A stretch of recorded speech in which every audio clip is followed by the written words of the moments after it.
Hi, everybody.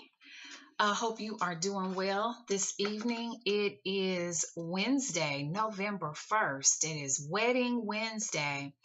And I am so excited because it's the beginning of engagement season. And so I had a wedding this past weekend, and it just dawned on me that I had not taken the time to do a video in a while. And then it hit me that we are getting ready to begin engagement season because most people get engaged anywhere in November up till February, usually around Valentine's Day. So this is the beginning of engagement season. So I thought that I would just take the time to come on and do a quick video because I know some of you may have already gotten engaged, or you know that you will be getting engaged here shortly, or you've started your wedding planning process, but you're starting to feel stressed. You're starting to feel a little bit overwhelmed. You don't really know where to begin. And so I thought I would come on, do a quick video, and just to give you a few tips on how you can jumpstart your wedding planning process. So for those of you who don't know me, let me go back and just say that my name is Stacy Franklin, and I am the owner of It's Your Day Weddings and Special Events. I'm located in the Memphis, Tennessee area. However, I do travel to do events as well. But I do weddings and other type of private celebrations such as anniversaries, reunions, birthdays, bridal showers, that kind of thing as well, and corporate events also. So not only weddings, but also other types of special events that you are planning. But the purpose of today's video is to talk about how to jumpstart your wedding planning process. And part of the purpose of what I do is really to help couples eliminate the stress from their wedding planning process or their event planning process, whatever the case may be, whatever it is that I'm hired to do. I'm here to help eliminate the stress that can come with that because it can be a very overwhelming process to go through. And so sometimes you need someone that is there to help you talk through things, walk through the process to alleviate some of the feeling of being overwhelmed. Sometimes you need a sounding board to help you make decisions. And so that's what I'm there to do. And I'm happy to do it. So let's get down to business because I don't want to keep you long, but we have 5 tips, 5 ways to jumpstart your wedding planning process. And the first one is that you need to set a budget. You want to set a budget, but not only do you want to set it, you want to stick to it. You want to stick to that budget. And the first part of doing that is being on the same page as a couple about what that budget needs to be.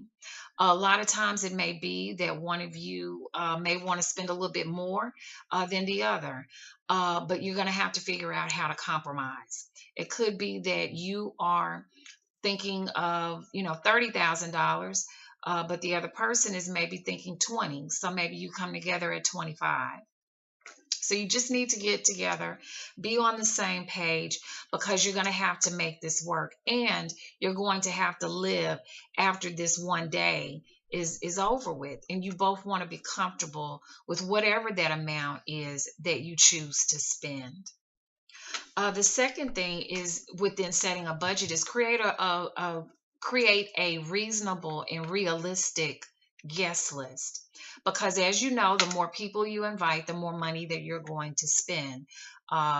For the venue, you're going to need a larger venue for the more people that you have.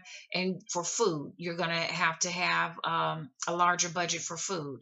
So you need to set a realistic guest list. And so, does the third cousin really need to be invited? Does that coworker that you see, randomly need to be invited? Those are the things that you need to talk through, work through, and set a very realistic guest list so that you are not spending money unnecessarily. Another part of setting your budget and sticking to it is that it may be, particularly if you are younger and just starting out, sometimes family, your parents may help chip in, on your wedding. It could be that they may buy the bride's dress, or it could be that they want to help with the catering, or they're going to take care of maybe your rehearsal dinner, or maybe they'll take care if you decide to serve liquor, maybe they'll take care of the bar. So those are some things where family or parents may decide, hey, we want to help you out with this. This will be our gift to you. So that may be something that you want to consider. Another part of setting a budget and sticking to it is make room for overspending. And what I mean by that is that, say you decide that you're going to have a $25,000 budget. You want to put aside, say, 10%. So let's say you're going to put aside $2,500.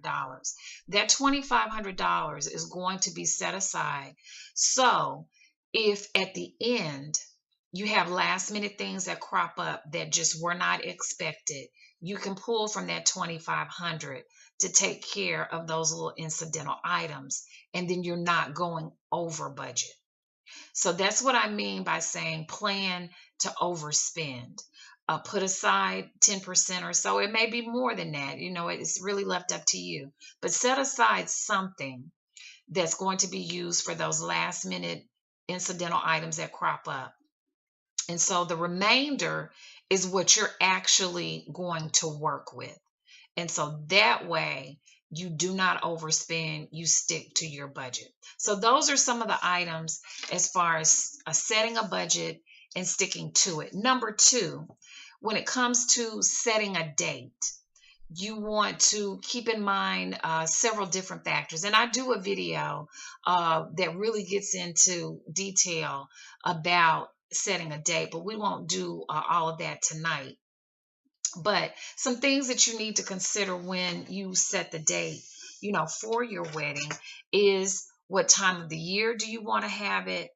Are there particular points of time in the year that aren't good for you or you as a couple?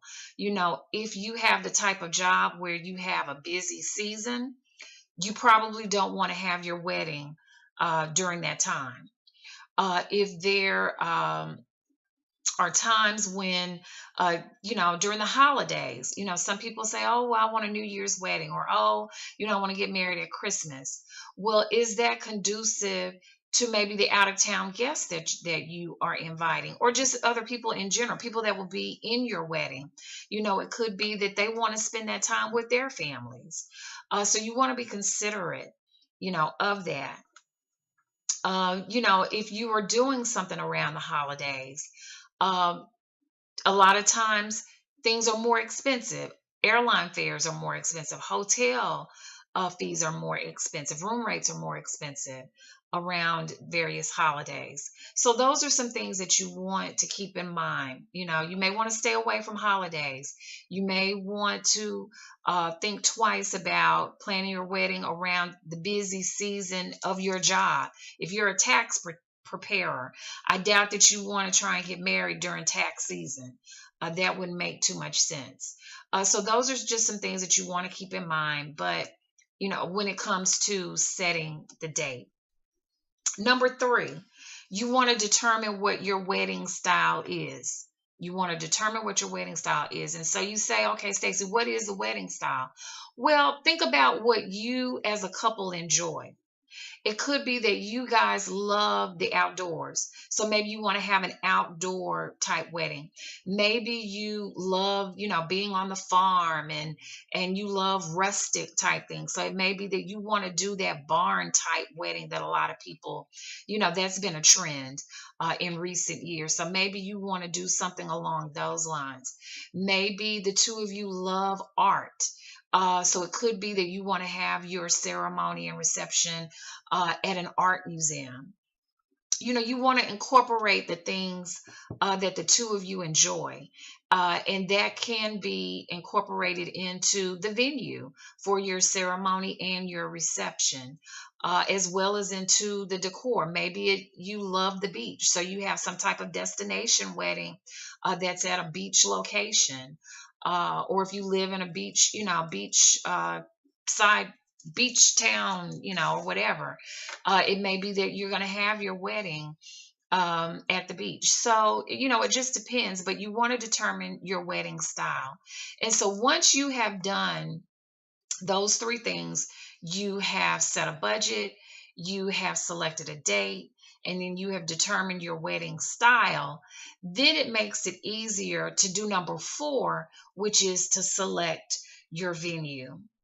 And so with that, you want to, you'll start doing tours, you'll call, find out if they're available on the date that you're looking at.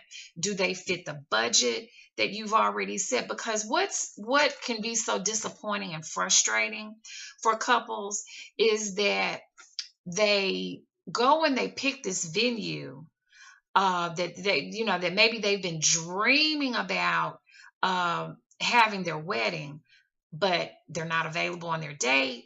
It doesn't fit their budget. It's overpriced. It doesn't hold the number of people, because they've set this high number for a guest list. So, doing the first three things will help you in choosing that venue that fits your wedding style, that fits your date, and that fits your budget. And when you're picking your venue, you want to make sure that you ask, a lot of questions. What does that venue include? Is it just the space in and of itself, or does it include tables and chairs and linens? Does it include a sound system? Do they do catering, at that building? Does it include the bar? Do they have, bar service? Do they charge, a fee if you use an outside caterer, or if you use a caterer that is not maybe on their recommended catering list? These are things that you definitely want to ask questions about. You want to really get into and dig into. How do they go? What's their fee structure? Is it by the hour? Is it, for the day? Just a number of different things that you would want to ask about before you sign on the dotted line for the venue, because that, along with catering, is going to be your big ticket items. That's going to be your major items, your venue and catering most times. And so you want to make sure that you choose very wisely, because once you get into that, it's very hard to get out. Okay. And then number five, and I can't suggest this enough, is that hire a professional wedding planner. Now, whether that is for day of service, or if that is for partial planning, or if that is for full service, you want to have a third party person to get you through that day, because so many times if you have a family member or a close friend, particularly if you're using someone that's day of, maybe you've done all of the legwork and you just need someone to pull everything together so you and family and friends aren't dealing with it. And that's the reason why you want to have someone. But if you have a family member or family friend or whatever that does that, a lot of times you're seeing people, that person is seeing people and greeting them and having conversation with them, because they haven't seen them in a long time either. And it makes it difficult for them to keep those blinders on of, we got to keep this train on the track. We've got to run on time. Because a third party person doesn't necessarily know all the family and friends. So they're not going to get bogged down in talking to everybody and having conversations and, hey, how you doing? And it's so good to see you. And, they're not going to get bogged down in that. Their whole purpose for that day is to keep the train on the track, keep everything on time, and make sure every vendor is doing what you had asked them to do. That third party person, that wedding coordinator, that wedding planner is there to make sure that everything that you wanted for that day is taking place. And so also with the wedding planner, if you need assistance in booking vendors, they're going to have a lot of contacts that you just don't necessarily have. They have established relationships with caterers and venues and florists and decorators and DJs and bands and all of that. They have those established contacts, and they can save you a lot of time and in many instances money, because sometimes those vendors, because they have an established relationship with that planner and that coordinator, uh, they're willing a lot of times to work a deal or help you out. They may go a little bit more above and beyond, to help you out. If it's a little tight on budget, sometimes. But the main thing is that event planner, that wedding planner, they have established contacts and can quickly go through their contact list based upon what it is that you're doing, what it is that you want for your day, and pick out those vendors that they think would fit very nicely with what it is that you're looking for. And that saves you a lot of time and a lot, just a lot of stress, really, of having to look people up, call, email, set up appointments, all of that. It saves you a lot of time and effort in that. So, just a quick recap on the 5 ways to jumpstart your wedding planning process. Number 1, set a budget and stick to it. Number 2, set a date. Set a date and keep in mind dates that you probably want to stay away from, dates that can be a little bit more expensive, dates that may be good and maybe less expensive. And I'll just throw this in. You may want to think about a Friday or a Sunday. A lot of venues, they're a lot cheaper than a Saturday. So those are some things to consider. And like I said, um, I do a video where I get into just a rundown of dates that you want to stay away from and how that plays into budgeting. But 3, set a date. I'm sorry, 2, set a date. 3, determine your wedding style. What is it that the two of you like? What is it that you want to incorporate? What's part of your daily living, likes and interests that you would want to incorporate into your special day? Number 4, select the venue based upon the other 3. And number 5, by all means, hire professional help to get you through the day. It's no sense in being stressed out, being overwhelmed, when you can hire someone to take a large portion of that burden off of you so that you will not be stressed out, and it's no need to be the B word. And when I say B word, I mean bridezilla. That's not what you want to do. That's not what you want to be. Okay? So, again, my name is Stacy Franklin. I am the owner and lead event planner for It's Your Day Weddings and Special Events, located here in the Memphis, Tennessee area, but I do travel. And so if you're out of town and you need assistance, I definitely can travel to you. If you are out of town and you're having your wedding here in the Memphis, Tennessee area, we can do that too via phone, email, Skype.